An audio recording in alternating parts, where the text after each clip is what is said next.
I'm here to show you how something you can't see can be so much fun to look at. You're about to experience a new, available, and exciting technology that's going to make us rethink how we waterproof our lives. What I have here is a cinder block that we've coated half with a nanotechnology spray that can be applied to almost any material. It's called Ultra EverDry. And when you apply it to any material, it turns into a super hydrophobic shield. So this is a cinder block, uncoated, and you can see that it's porous. It absorbs water.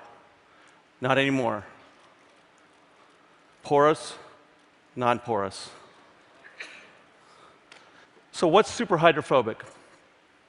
Super hydrophobic is how we measure a drop of water on a surface. The rounder it is, the more hydrophobic it is.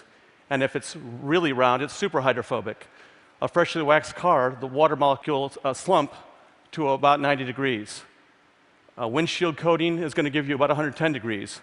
But what you're seeing here is 160 to 175 degrees, and anything over 150 is super hydrophobic.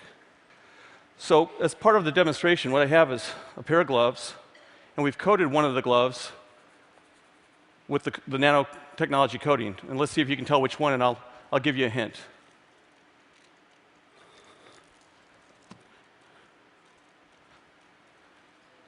Did you guess the one that was dry? When you have a nanotechnology and nanoscience, what's occurred is that we're able to now look at atoms and molecules and actually control them for great benefits. And we're talking really small here. The way you measure nanotechnology is in nanometers, and 1 nanometer is a billionth of a meter. And to put some scale to that, if you had a nanoparticle that was 1 nanometer thick, and you put it side by side, and you had 50,000 of them, you'd be the width of a human hair. So very small, but very useful. And it's not just water that this works with. It's a lot of water-based materials like concrete, water-based paint, mud, and also some refined oils as well.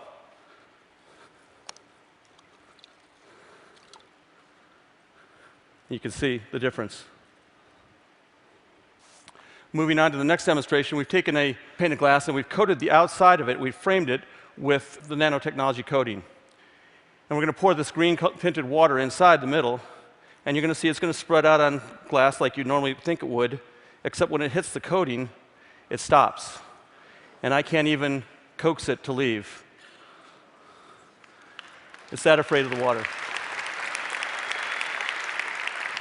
So what's going on here? What's happening? Well, the surface of the spray coating is actually filled with nanoparticles that form a very rough and craggly surface. You'd think it'd be smooth, but it's actually not. And it has billions of interstitial spaces. And those spaces, along with the nanoparticles, reach up and grab the air molecules and cover the surface with air. It's an umbrella of air all across it. And that layer of air is what the water hits, the mud hits, the concrete hits, and it glides right off. So if I put this inside this water here, you can see a silver reflective coating around it.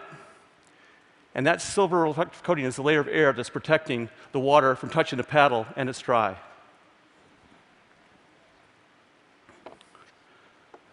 So what are the applications? I mean, many of you right now are probably going through your head. Everyone that sees this gets excited and says, oh, I could use it for this and this and this. The applications, in a general sense, could be anything that's anti-wetting. We've certainly seen that today. It could be anything that's anti-icing, because if you don't have water, you don't have ice. It could be anti-corrosion. No water, no corrosion. It could be antibacterial. Without water, the bacteria won't survive. And it could be things that need to be self-cleaning as well. So, imagine how something like this could help revolutionize your field of work. And I'm going to leave you with one last demonstration, but before I do that, I would like to say thank you and think small.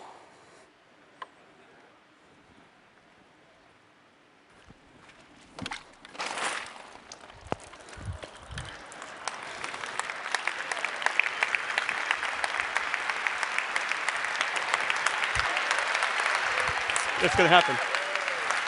Wait for it. Wait for it. You guys didn't hear about us cutting out the design from TED? he ran into all sorts of sort of problems in terms of managing the medical research part. It's happening!